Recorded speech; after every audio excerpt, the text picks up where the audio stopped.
Bom, vamos seguir com um ambiente onde a gente vai ter uma das conversas mais importantes aqui dos painéis que a gente já teve, tá? Agora vamos avançar para um tema que é cada vez mais estratégico. A operação inteligente e a segurança no setor de energia. Quem trabalha com esse segmento aí? Alguém? Pronto, a gente vai falar diretamente com você aí. Bom, com a expansão das usinas, especialmente em regiões remotas, os desafios vão muito além da geração. Passam por eficiência operacional e também a parte de proteção de ativos e a continuidade do negócio. Então, a inovação tem sido peça-chave nesse cenário, trazendo mais visibilidade, automação e capacidade de resposta para as operações cada vez mais distribuídas e críticas. Então, é sobre isso que vamos falar nesse painel, como a tecnologia está sustentando o futuro das usinas, tornando as operações mais seguras, inteligentes e eficientes. Estão preparados para receber essa galera aqui no palco, gente? Sim ou não? Sim! Boa! Então vamos lá, quero que vocês deem boas-vindas com aquela salva de palmas muito gostosa para Rafael Deléo e Oliveira, especialista em projetos na Origo Energia. Já chegou aqui? Maravilha! Por favor. Grande Tiago Oliveira, coordenador de segurança na Eneva. Vem para cá, meu irmão. Pode ir sentando, tá? Boa. Parabéns, obrigado. Quero chamar também aqui Laura Werneck, gerente de projetos na Atom Energia. Ah, que legal. Bem-vinda. E para mediar esse painel, recebemos aqui o grande Felipe Maia, gerente de negócios na Avantia. Salva de palmas, gente. Obrigado, meu irmão. Tudo bem.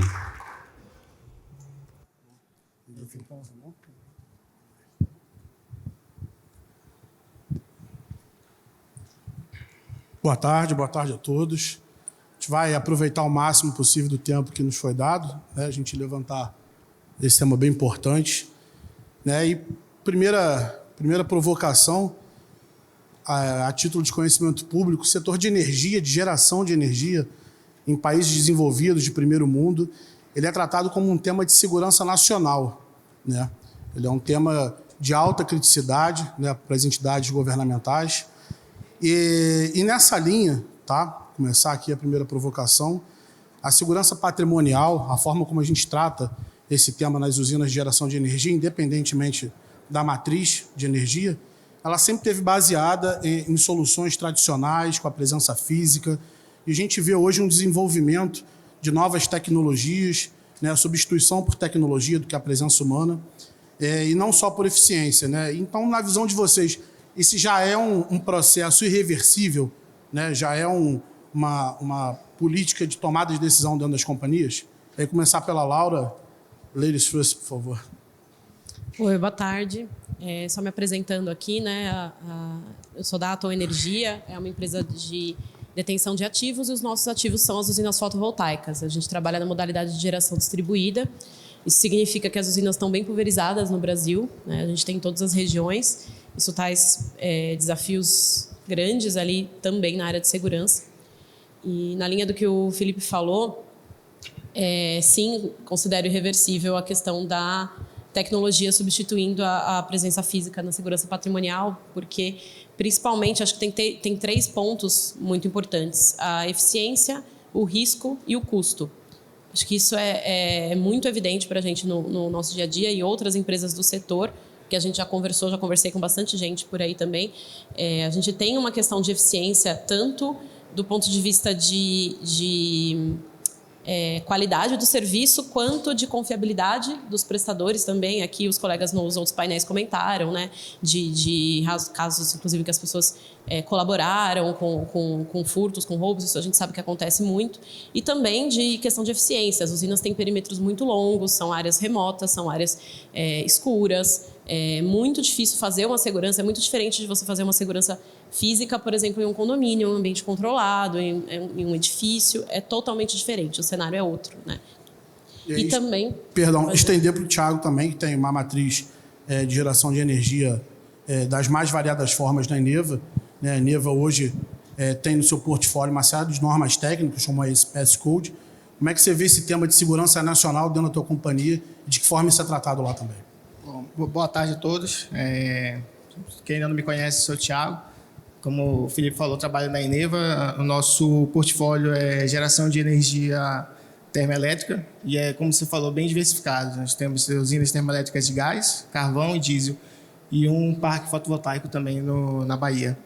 E realmente, como é um processo bem reversível, porque, como você falou, somos ativos críticos e, assim, a mercado, falando por mim, antes de entrar no segmento, eu não tinha uma noção de como a importância da energia termoelétrica no Brasil, né? Então, a gente trabalha com despachos diários e aí qualquer intercorrência que a gente possa ter numa operação que pare um despacho vai impactar milhares de pessoas, né?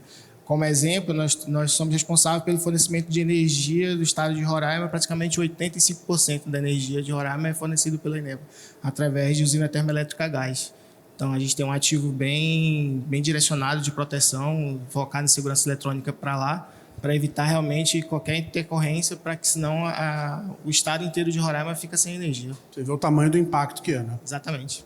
Queria te perguntar, Rafael, um tema bem específico a você, né, uma provocação bem inteligente em relação ao tamanho da Origo, né, ao tamanho do portfólio que vocês representam no cenário nacional. Hoje, quando a gente fala de usina, até pela própria atividade fim, você não tem muitas das vezes usinas em regimes periurbanos ou dentro de centros urbanos. Então, a gente está falando de ativos críticos em regiões remotas, de difícil acesso, onde o poder público muitas das vezes não consegue atuar de pronta resposta. E você, melhor do que ninguém, nos últimos semestres, colocou mais de uma centena de usinas de pé em todo o território nacional, então sabe melhor do que ninguém quais são os desafios, né? Então, nessa linha, eu queria te perguntar, como é que a gente pode estruturar um modelo de segurança, né, um modelo de negócio para esse escopo, que não seja única e restritamente vinculado à segurança presencial? Como é que a gente pode pensar isso num todo?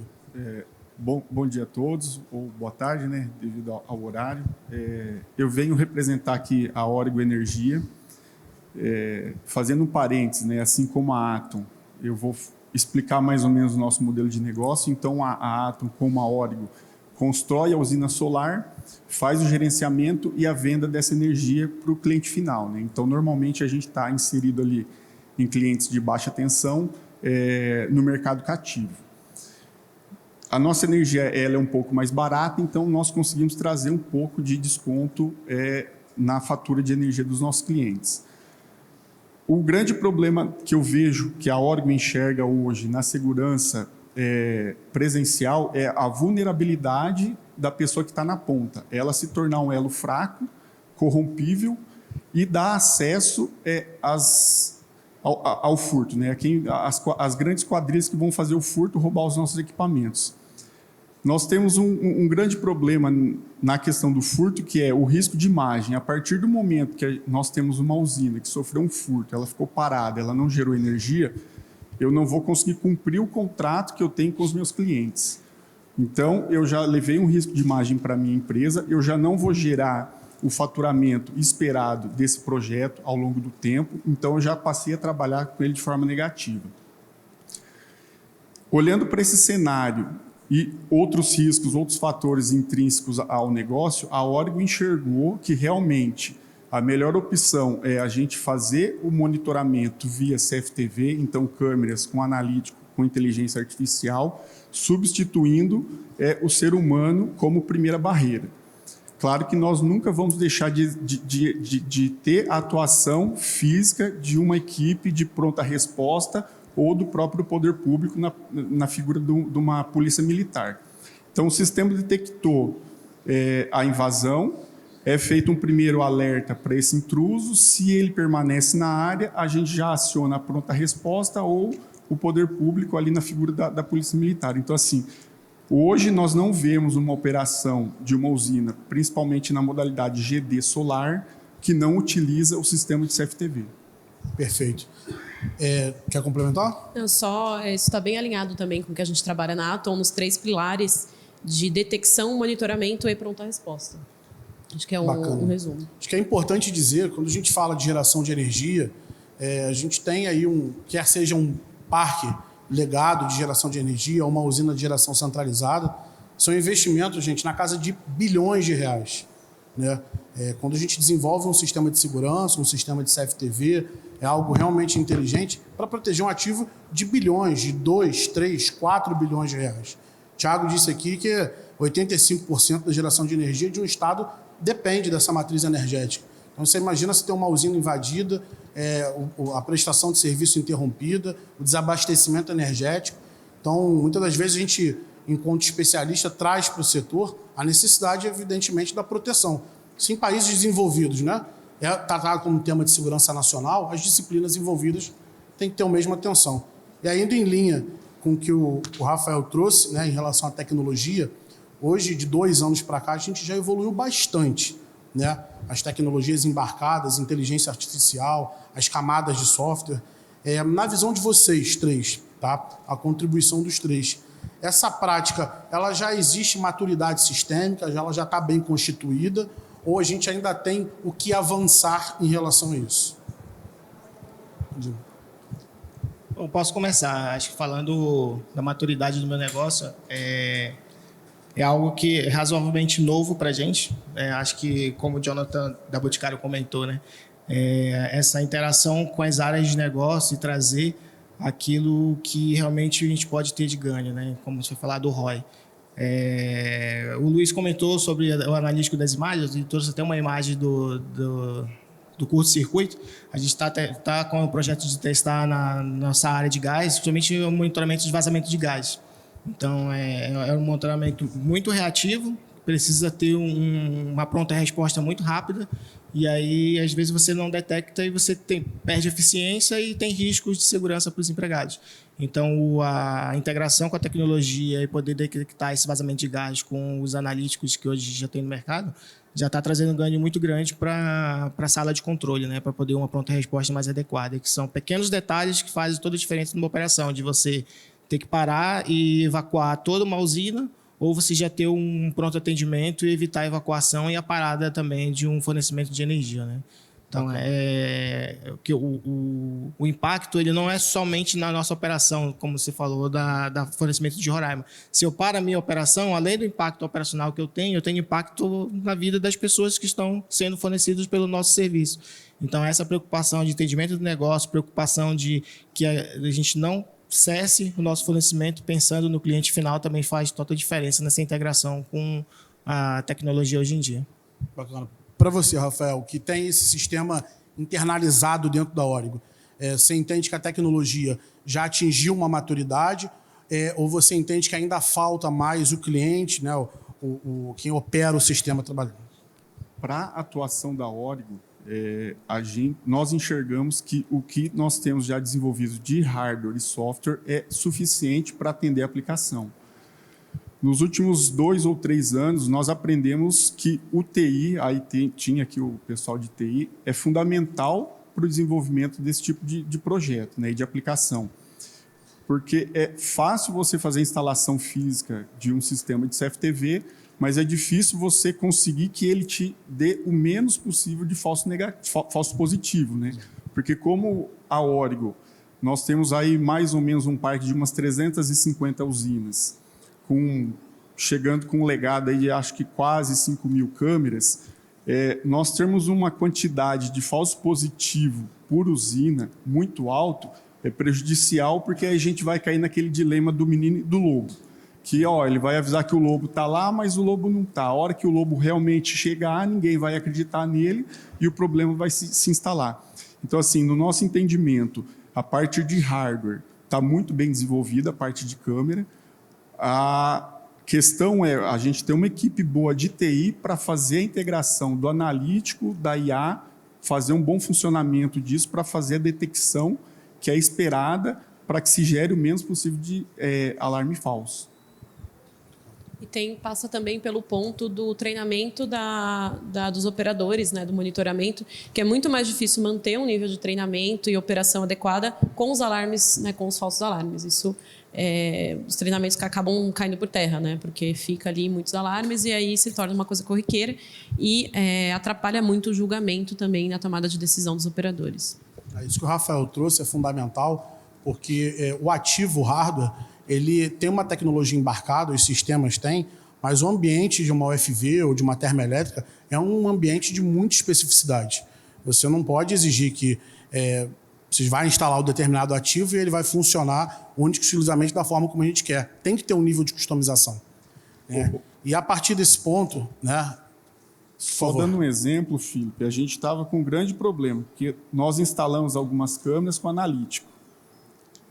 A versão do analítico estava pré-definida para um ambiente controlado, por exemplo, um corredor de shopping center, para detecção de pessoas. Quando nós fomos a campo, como as usinas ficam em áreas remotas, normalmente em área de fazenda, tanto é que nós chamamos as nossas usinas de fazendas solares, porque normalmente estão inseridas no meio rural, tinha muito trânsito de gado. E o analítico começou a pegar aquele gado como se fosse um ser humano e gerar muito falso positivo. Foi quando entrou o pessoal de TI para fazer o aprimoramento dessa ferramenta para detectar, olha, isso daqui é um animal quadrúpede, uma vaca, um cavalo, não é um ser humano, deixa ele passar, não, esse daqui é um ser humano, então gera o alarme. Então é esse desenvolvimento. Quer falar um pouco em relação às usinas? Thiago, em relação aos analíticos de vídeo, tecnologia? Não, eu ia trazer agregar um pouco o comentário dele realmente nessa questão dos falsos positivos, né? As nossas usinas também são em áreas remotas, né? Não só gado, mas raposa. Tem uma preocupação grande no Amazonas, questão de onça, que é fato mesmo. E o treinar o analítico e treinar os operadores também a entender esses falsos positivos e fazer o reporte adequado para poder sinalizar tem feito grande diferença. Então, essa percepção do que realmente atuar e de como atuar tem feito bastante conexão com a operação. Bacana. Eu vou fazer uma provocação em cima de um tema que eu tenho estudado bastante nos últimos meses. Né? O sistema de CFTV, na minha visão particularmente, ele daqui a algum tempo ele vai deixar de operar única e exclusivamente para segurança. Né? Você vai ter uma interface, o sistema de CFTV apoiando a própria operação. Então, um sistema de CFTV ele pode funcionar com analítico e vídeo para fazer uma análise de supressão de vegetação, né? Fazer uma análise termográfica de um módulo, fazer um analítico de vídeo funcionar para a gente verificar nível de sujidade do solo dos módulos fotovoltaicos. Na visão de vocês, existe essa convergência? A gente consegue tirar o tempo de ociosidade de um sistema de CFTV para apoiar a operação? Como é que vocês enxergam isso? O Felipe, internamente, voltando a dizer, a Origo enxerga essa possibilidade. Né? Num primeiro momento, o que nós já detectamos e o que nós estamos tentando desenvolver é utilizar o sistema de CFTV para predizer ou, pelo menos, para mostrar para nós que nós temos um tracker, por exemplo, parado. Né? Então, se um tracker está parado, ele vai ter uma geração menor ao longo do dia.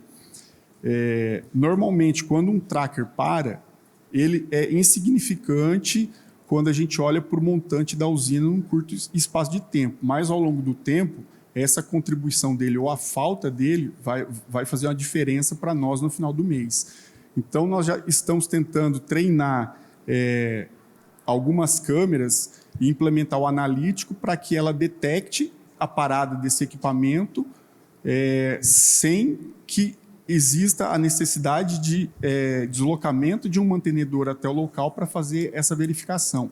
Isso nós ganhamos tempo, né? Porque normalmente os nossos mantenedores estão ali a 3, 4 horas de uma usina. Então, se eu tenho um tracker que parou no período da manhã, talvez ele vá só descobrir o problema dali 2 ou 3 dias quando ele for fazer a ronda dele. Então, a gente já teve um prejuízo na nossa geração. Nós também já estamos tentando desenvolver alguma ferramenta voltada para a termografia e a sujidade nos painéis também. Aí seriam aplicações fixas, né, uma câmera fixa num determinado módulo, que ele seria o nosso modelo padrão. Se ele estiver sujo, detectou que ele está sujo, necessitando de limpeza, a gente prediz que toda a usina tem que passar por uma lavagem ou uma roçagem. Por favor, Thiago. Só contribuir com essa questão da termografia. A gente tem uma área lá do Maranhão, conhece bem, questão das torres de transmissão. E aí a gente estava tendo um custo mensal, com uma obrigação legal que a gente tem de fazer as rondas e avaliação de integridade. Então, um dos projetos que a gente tem avaliado lá no Maranhão é a ronda para avaliação de integridade com drone. Então, essa interface que antes eu passava 4 dias para finalizar um relatório técnico, a gente consegue avaliar isso em um tempo mais adequado, e além da avaliação de integridade através do uso de imagens também. E outro ponto com a integração, que acho que isso é inevitável, por exemplo, o teste de volumetria de carvão. A gente faz a avaliação e a operação com o nosso pátio de carvão através de CFTV, análise de volumetria, também através dos analíticos de CFTV. Então, você tem feito muita interface com a nossa operação. Queria perguntar para a Laura, né, especificadamente para ti, o tema de segurança não era um tema, né? Falando de energia renovável dos últimos 5 anos, 6 anos, nunca foi um tema que permeou o board da diretoria de uma empresa ou as discussões de curva A, de CAPEX de projetos.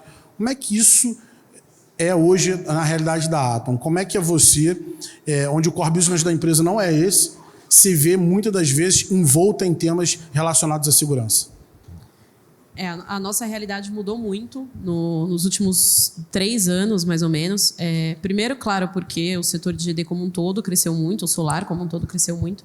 Mas mesmo no início, a Atom já tem 9 anos, que para o setor nosso já é bastante coisa, não era um problema, não era um tema. A gente tinha, no máximo, furtos pontuais com impacto muito baixo. E de 2, 3 anos para cá, isso aumentou muito, o cenário mudou completamente. A gente tem aqui algumas teorias, né? Primeiro porque ficou muito mais difundido, muito mais conhecido. Muitas pessoas trabalharam em empresas, trabalharam em usinas fotovoltaicas, trabalharam na construção, na manutenção. Muita gente começou a conhecer como funciona, perderam um pouco do medo, né? Porque tinha ali muito medo, questão de risco elétrico, etc. O que acontece é que os furtos aumentaram muito. E as usinas elas não foram programadas, projetadas inicialmente para ter um CFTV robusto pensado em furtos, né? A gente tinha ali um sistema básico pensado em monitoramento. As usinas são operadas remotamente. Então, para a gente também é mais difícil, voltando no tema, por exemplo, na segurança presencial, para a gente é até difícil lidar internamente com isso, porque as usinas são operadas remotamente. É uma empresa muito mais ligada à tecnologia do que a trabalho de campo. Então, isso se tornou um problema e a gente está tendo agora um tempo de reação para readaptar os nossos parques para essa nova realidade. E aí a gente tem feito um retrofit de vários sistemas, reforçado outros itens, buscado outras soluções, tanto com ações institucionais, aproximação com órgãos públicos, etc. E passando, né, como eu falei ali, dos 3 pilares da detecção, do monitoramento e da pronta resposta, a gente ainda está reforçando detecção em muitas usinas, porque o cenário mudou muito. E aí, nesse processo, a gente está aprendendo e adaptando coisas que funcionam para a nossa realidade, né? Como eu falei, a gente precisa de coisas que sejam ali mais robustas, que tenham um software que limpe mais e que a gente tenha menos alarme falso, etc. E aí isso traz desafios também no nosso modelo de negócio, porque a gente trabalha hoje com OPEX e aí a gente tem que buscar CAPEX para fazer os reforços de segurança, então é uma adaptação também ao longo do caminho, né? E por isso que a gente ainda está falando em hardware, mas já pensando no software, porque sem ele a gente não consegue, de fato, operar e fazer funcionar. Bacana. Queria perguntar para vocês, né? A gente tivesse o dom de prever o futuro, a gente caminha para cada vez mais usinas, né? E aí, mais uma vez, independente da matriz energética, a gente caminha para modelos operacionais cada vez mais inteligentes, integrados, autônomos, né? Num movimento muito próximo com o que já existe em subestações de energia, as subestações operando praticamente de forma remota. Vocês entendem, Rafael, Thiago, Laura, que esse é o modelo de caminho, você mitigar a necessidade de intervenção humana e trabalhar de forma cada vez mais automatizada? Ô, Felipe, a intervenção humana sempre ela vai existir, certo? O que nós temos que fazer é minimizar essa necessidade. Hoje, a parte elétrica, a parte de comando, parte de leitura, nós já conseguimos fazer isso daí há um bom tempo e de uma forma muito boa.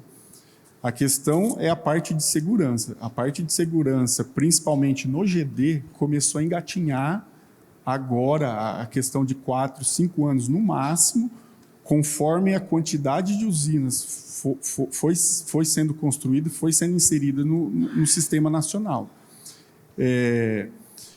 Com esse cenário, a gente precisa, sim, de uma tecnologia de CFTV para que, em conjunto com já os sistemas que a gente tem na parte elétrica, parte de comando, se integrem e a gente possa buscar uma operação mínima do ser humano. Simplesmente ele vai entrar na usina para fazer uma roçagem ou uma lavagem de módulo, ou no máximo atuar num disjuntor, fazer uma manutenção numa cabine ou no skid, mas isso daí já de uma forma programada.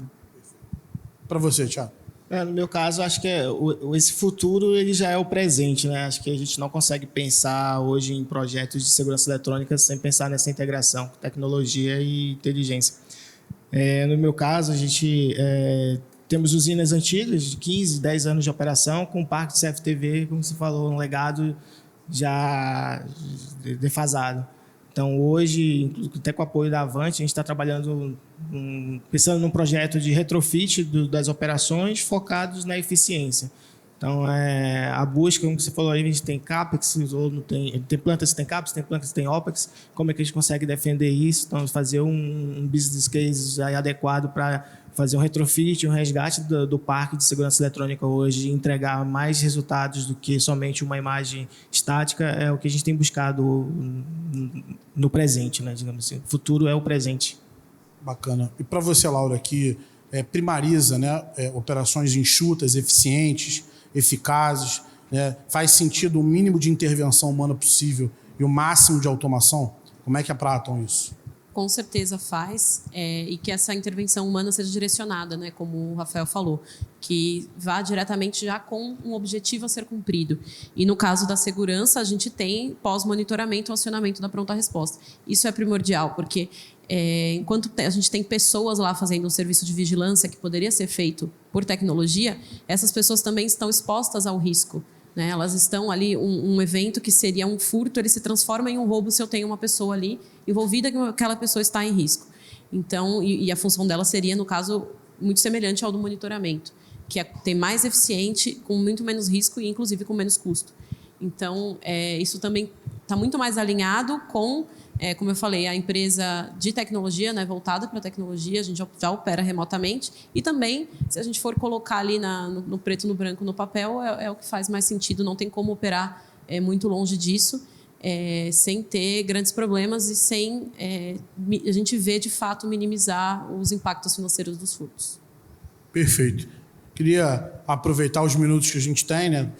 Saber se alguém tem alguma pergunta direcionada ao nosso painel, com certeza para agregar. Se alguém tiver alguma pergunta, acho que... Pois não.